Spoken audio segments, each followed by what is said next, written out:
दंड प्रक्रिया पहचान विधेयक लोकसभा में पेश।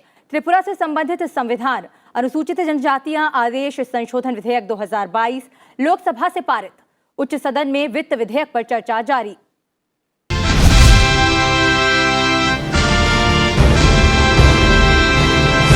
बीरभूम हिंसा को लेकर पश्चिम बंगाल विधानसभा में गतिरोध। बीजेपी समेत विपक्षी दलों की कानून व्यवस्था की स्थिति पर मुख्यमंत्री के बयान की मांग। शुभेंदु अधिकारी समेत बीजेपी के 5 विधायक सदन से निलंबित।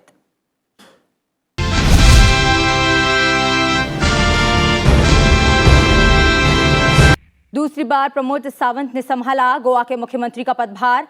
राज्यपाल ने 8 और कैबिनेट मंत्रियों को भी दिलाई शपथ। समारोह में प्रधानमंत्री समेत कई केंद्रीय मंत्री और बीजेपी शासित राज्यों के मुख्यमंत्री रहे मौजूद।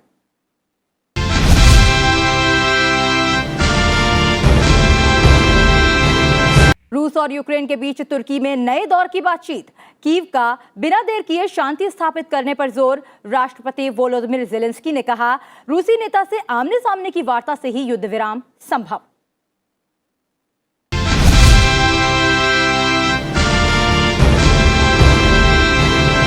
और लॉस एंजलिस में ऑस्कर पुरस्कारों का ऐलान। सर्वश्रेष्ठ फिल्म कोडा, विल स्मिथ, जेसिका चेस्टन बने best actor actress. Dune film को मिले 6 अवार्ड। ऑस्कर से चूकी भारतीय film writing with fire.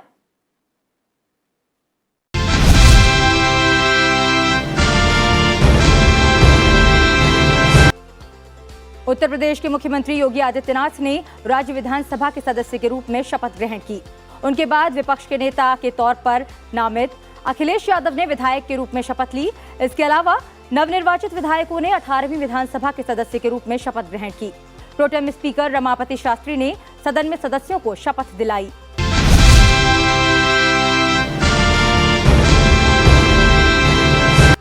Punjab के मुख्यमंत्री भगवंत मान ने घर घर राशन वितरण योजना शुरू करने की घोषणा की है। उन्होंने कहा कि गरीबों को अब कतारों में खड़े होने की जरूरत नहीं होगी, क्योंकि अच्छी गुणवत्ता वाला राशन उनके घर तक पहुंचाया जाएगा। मुख्यमंत्री ने कहा कि इस योजना का विवरण जल्द ही उपलब्ध कराया जाएगा।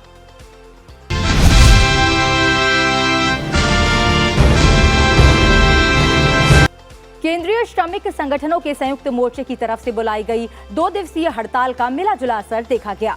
बैंकों और बीमा क्षेत्र की सेवाएं भी हड़ताल की वजह से प्रभावित रहीं। वहीं स्टील और तेल क्षेत्रों पर इसका आंशिक असर देखा गया।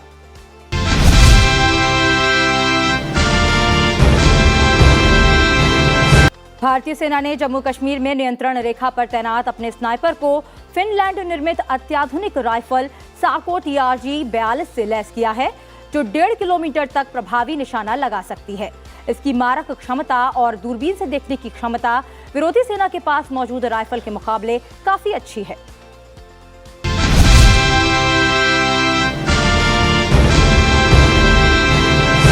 चीन के प्रमुख शहर शंघाई में ओमिक्रॉन वेरिएंट से पैदा कोविड महामारी पर रोक लगाने के लिए आज से चरणबद्ध तरीके से लॉकडाउन लगाया गया है। शंघाई के पूर्वी भाग में आज से शुक्रवार तक लॉकडाउन रहेगा, जबकि पश्चिमी भाग में लॉकडाउन 1 अप्रैल से लागू होगा।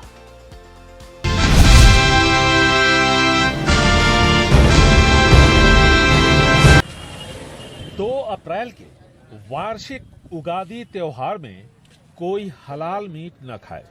अब ये एक नई अपील एक संगठन ने हिंदुओं से की है।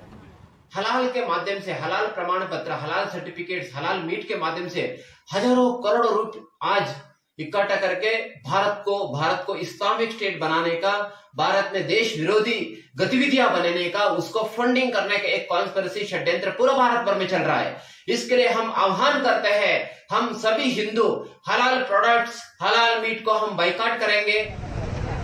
पहले मंदिर परिसर से मुस्लिम और ईसाइयों की दुकान हटाना और अब हलाल मीट का मुद्दा। इस पर राज्य के गृह मंत्री आरोग्य जयेंद्रा का बयान सुनिए। हिजाब विरुद्ध इस तरह की प्रतिक्रियाओं की वजह मुसलमानों का वो विरोध है जो उन्होंने हिजाब को लेकर हाईकोर्ट के फैसले के खिलाफ किया।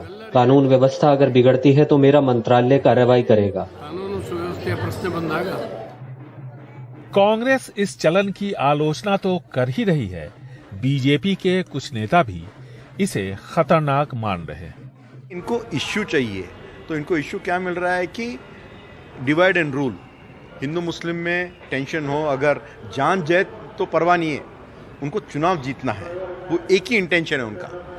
तो ये अब लोग भी जान चुके हैं। The same thing continues, you know. इस तरह से अगर मुस्लिम व्यापारियों को परेशान किया जाएगा और मुस्लिम देशों ने यह तय किया है कि सभी लोग देश छोड़ दें क्योंकि आप अपने देश में मुस्लिम समुदाय के लोगों को परेशान कर रहे हैं, तो फिर हमें क्या हासिल होगा? इसके दोनों पहलुओं को ध्यान में रखना चाहिए।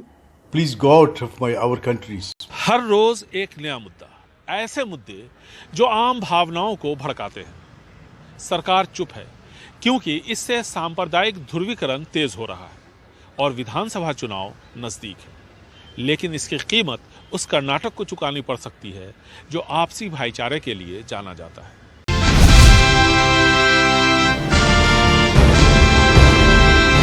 यूपी समेत 5 राज्यों के विधानसभा चुनाव के नतीजे निकले और 4 राज्यों में बीजेपी को प्रचंड जीत मिली। पार्टी ने इसे पीएम नरेंद्र मोदी के करिश्मा से जोड़ा। बीजेपी का कहना है कि पीएम मोदी को भारत की जनता बेहद पसंद करती है, इसी कारण हर चुनाव में बीजेपी को सफलता मिल रही है।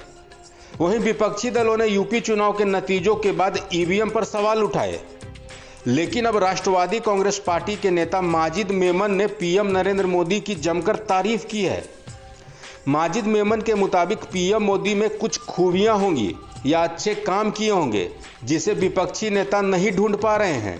दरअसल माजिद मेमन ने ट्वीट करके लिखा, अगर नरेंद्र मोदी चुनाव जीत रहे हैं और दुनिया के सबसे लोकप्रिय नेता हैं तो जरूर उनमें कुछ अच्छे गुण होंगे या उन्होंने अच्छे काम किए होंगे जिसे विपक्षी दल ढूंढने में सफल नहीं हो पा रही है। माजिद मेमन ने ईवीएम हैक करने के आरोपों को भी खारिज कर दिया। माजिद मेमन के ट्वीट की टाइमिंग पर कई तरह के कयास भी लग रहे हैं, क्योंकि एनसीपी नेता और महाराष्ट्र सरकार के मंत्री नवाब मलिक की गिरफ्तारी पर राजनीतिक बयानबाजी बढ़ती जा रही है। शिवसेना और एनसीपी की गठबंधन वाली सरकार नवाब मलिक की गिरफ्तारी पर केंद्र सरकार को निशाने पर ले रही है। दरअसल बीजेपी नेता देवेंद्र फडणवीस ने नवाब मलिक के रिश्ते दाऊद इब्राहिम से जोड़े थे। फडणवीस ने आरोप लगाया था कि नवाब मलिक ने मुंबई बम धमाकों के आरोपी दाऊद इब्राहिम के साथ भूमि सौदा किया था। इस आरोप पर मुख्यमंत्री उद्धव ठाकरे ने बीजेपी पर खूब हमले किए थे। उद्धव ठाकरे ने कहा था कि दाऊद कहां है, क्या किसी को पता है? आपने पिछला चुनाव राम मंदिर के नाम पर लड़ा, अब क्या आप दाऊद इब्राहिम के नाम पर चुनाव लड़ेंगे? क्या बराक ओबामा ने ओसामा के नाम पर वोट मांगे थे? आप में हिम्मत है तो दाऊद इब्राहिम को मारिए, क्या आप ऐसा करेंगे? नवाब मलिक को लेकर महाराष्ट्र सरकार और बीजेपी में तीखी बयानबाजी हो रही है। इसी बीच एनसीपी नेता माजिद मेमन ने पीएम मोदी की तारीफ करके कयासों को तेज कर दिया है।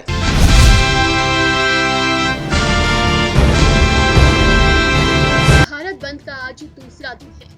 केंद्र सरकार की नीतियों के खिलाफ बंद का ऐलान किया गया है। भारत बंद का आह्वान मोदी सरकार की उन नीतियों के खिलाफ किया जा रहा है जिनसे कर्मचारी, किसान और आम जनता प्रभावित हो रही है।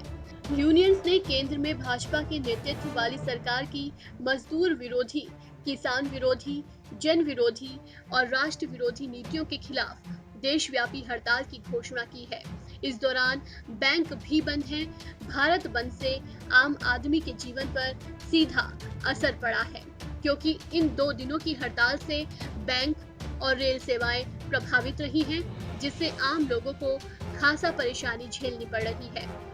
बात करें पहले दिन की हड़ताल से क्या असर हुआ, तो बता दें कि पहले दिन के हड़ताल के कारण कई राज्यों में बैंक, डाकघर और इंश्योरेंस सेक्टर में लगभग हजारों करोड़ रुपए का कारोबार प्रभावित हुआ है। यूनियन के मुताबिक पहले दिन के हड़ताल के कारण सिर्फ झारखंड में ही बैंक, डाकघर और इंश्योरेंस सेक्टर में लगभग 15,000 करोड़ रुपए का कारोबार प्रभावित हुआ। तो वहीं चेन्नई में बंद का खासा असर देखने को मिला। यहाँ पब्लिक ट्रांसपोर्ट ठप रहा, सड़कों पर सन्नाटा और लोग परेशान दिखे। इसके अलावा असम, हरियाणा, दिल्ली, पश्चिम बंगाल, तेलंगाना, केरल, तमिलनाडु, कर्नाटक, बिहार, पंजाब, राजस्थान, गोवा और उड़ीसा में बंद का असर साफ देखने को मिला। 1 दर्जन ट्रेड यूनियंस द्वारा बुलाई गई हड़ताल से हालांकि स्वास्थ्य सेवा, बिजली और ईंधन आपूर्ति जैसी जरूरी सेवाओं पर असर नहीं पड़ा। वहीं केरल हाईकोर्ट ने राष्ट्रव्यापी हड़ताल यानी कि भारत बंद पर बड़ा फैसला दिया। हाईकोर्ट ने कहा कि सरकारी कर्मचारी किसी भी हड़ताल में शामिल नहीं हो सकते हैं। सरकारी कर्मचारियों का भारत बंद में शामिल होना गैर कानूनी है। सार्वजनिक क्षेत्र के बैंकों के प्राइवेटाइजेशन के सरकार के फैसले और बैंकिंग कानून संशोधन विधेयक 2021 के विरोध में बैंकिंग सेक्टर इस हड़ताल में शामिल हुआ है। रेलवे और रक्षा क्षेत्र यूनियंस देश भर में सैकड़ों जगह हड़ताल का समर्थन कर रहे हैं। ट्रेड यूनियंस की मांग है श्रम संहिता को खत्म किया जाए, निजीकरण को रोका जाए, राष्ट्रीय मौद्रीकरण पाइपलाइन मनरेगा के तहत मजदूरी के लिए आवंटन बढ़ाना और ठेका श्रमिकों को नियमित किया जाए, पुरानी पेंशन योजना को बहाल किया जाए। ट्रेड यूनियंस ने इन्हीं सब मुद्दों पर सरकार की नीतियों की आलोचना की है और 2 दिन के लिए भारत बंद का ऐलान किया है।